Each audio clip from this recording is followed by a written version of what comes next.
«Эхо Москвы» в Уфе и общественная организация «Берзямлек» представляют рубрику «Говорим по-башкирски».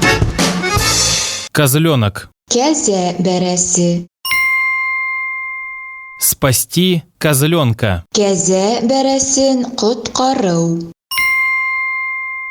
Спасти козленка. Кәзә бәрәсен коткару. В Башкирии спасатели вызволили застрявшего в железном заборе козленка. Башкортостанда коткаручылар тимер койманан кәзә бәрәсен коткаргандар. В Башкирии спасатели вызволили застрявшего в железном заборе козленка. Башкортостанда коткаручылар тимер койманан кәзә бәрәсен коткаргандар. «Эхо Москвы» в Уфе и общественная организация «Берзямлек» представляют рубрику «Говорим по-башкирски».